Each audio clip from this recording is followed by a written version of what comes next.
So when we look at why does an individual distort information, the most fundamental way of thinking about it is there's this idea in terms of signaling. Like if I'm just in nature watching, and I'm watching what is happening with rabbits and trees and birds, I'm getting information about them that they aren't even intending to transmit. And so the information is just reflective, right? Light's actually reflecting off of them, of the nature of reality. As soon as there's an agent that can share information strategically for an intention, then I don't know if what they're sharing is reflective of reality or reflective of what they think will advance their intention. And that's kind of the key distinction, is that the moment we get abstract signaling, which language allows us, and the ability to kind of forecast and our ability to model each other, and your well-being and the basis of your agency doesn't seem coupled with my well-being and the basis of my agency perfectly. In the case of the partner wanting to cheat and get away with it, right? There's a decoupling of well-being and agency. In the case of if I'm a marketer of a product and I want you to purchase it, whether my product is actually the best product or not, whether a competitor's product is better, whether you need the product or not, I want you to think that you need it and to think that mine is the best, right? So there's a breakdown between what seems to be in my well-being and what seems to be in your well-being. So wherever there's any misalignment in agency, and there's the ability to share signal for strategic purposes, then you have a basis to have signal that's being shared that isn't just truthful, right? So then we look at, well, where is that happening? And it's fucking everywhere, right? To really gross or subtle degrees, pretty much everywhere. And sometimes for dreadful purposes, like, I mean, you got the prosaic purposes, which are basically market type dynamics, which most of the dynamics in the world are market dynamics, or at least influenced by market dynamics, right? Market dynamics are fundamentally, at least partially, if not mostly, rivalrous. Meaning my balance sheet can get ahead independent of your balance sheet getting ahead, and definitely independent of the commons, right? And so in a market type dynamic, I'm going to be sharing information, and this is why buyer beware. But buyer beware is not just, check to make sure that the car isn't about to break down. It's also check to make sure that the information shared is being true, because if I'm actually sharing information as a service, right, and you're purchasing that information, whether you're paying for it with your attention that's being monetized through an ad, or you're paying for it directly or whatever, there's nothing that says I'm sharing true and truthful information. So in market type dynamics, the goal of marketing is that there is, say, as a company, and from the supply side of supply and demand dynamics, the goal is to compel the purchaser's action in a particular way, which means as a company, I want to do sense making for you because I want to control your choice making. I at least want to influence your choice making. I'm not actually interested in your sovereignty, and I'm not even that interested in your quality of life. I'm interested in you thinking that I'm interested in your quality of life. I'm interested in you believing that my stuff will affect your quality of life. But whether that actually corresponds or not, I don't care. In fact, if I can sell you food that is very addictive, or cigarettes, or social media, or media, or porn, or whatever it is, that actually decreases your baseline happiness, but then makes you need another hit faster and is addictive, that's really good for lifetime revenue of a customer. And to the degree that my fiduciary responsibility is to maximize profitability for me and my shareholders, and so I need to maximize lifetime revenue of my customers multiplied by maximizing the customer base, addiction is the most profitable thing I can get, right? Where that's never in the best interest of the customer.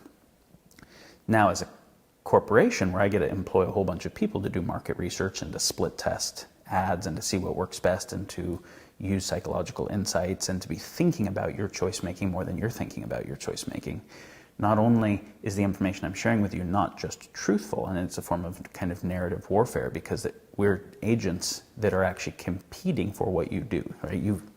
I want you to do something in particular, you want to do what's best for you, those aren't the same thing. But it's actually an asymmetric warfare because I have a lot more ongoing team and focus, now especially as you start to look at a big corporation empowered by AI and big data and et cetera, it's radically asymmetric info warfare that you don't even know is happening, right? You don't even know you're engaged in.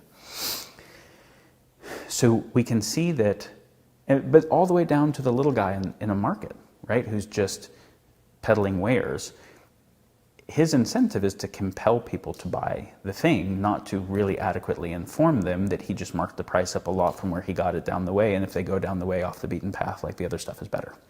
And so this is ubiquitous, right? Okay.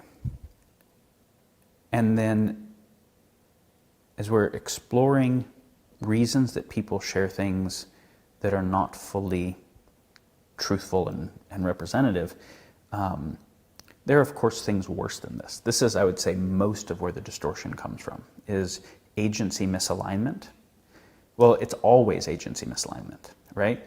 Mostly we'll call that market, but any sources where you have some agent, whether it's a company or a country or a person that can think about their own well-being independent of the well-being of other agents and or the commons, then there's a basis for them to optimize their well-being with some externality. In the same way we externalize cost to the environment, we can externalize a cost to the information environment.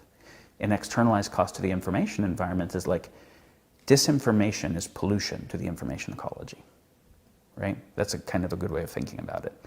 And as ubiquitous as pollution is, where we see that the snow on the top of Mount Everest is full of pollution, right? Of many different kinds. I would say information ecology pollution is more ubiquitous because it's not just big industrial players doing it, it's everybody doing it, and you can't even see it as clearly. But even people will create distortions in information for seemingly positive reasons. Like, first there's kind of innocuous reasons, like, okay, I'm going to write a testimonial or an endorsement for my friend's book because they're my friend.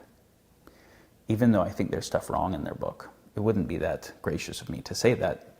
And maybe there's some game theoretic stuff in there, like they wrote a nice testimonial for my book and I want them to keep doing that. And so my giving the endorsement of my whatever credibility that other people proxy their sense making to me, I'm now, proxying that credibility over here, is not necessarily true.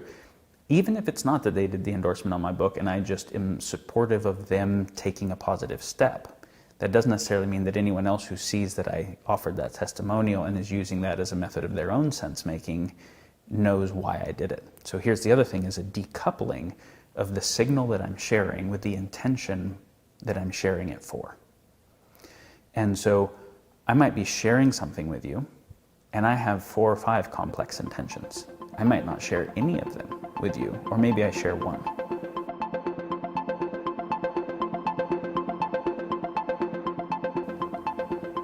When you're getting information from a news channel and you're like, oh, this news channel wants to maximize my time on site, and it can do that through appealing to my cognitive biases and my emotional biases and my identity biases.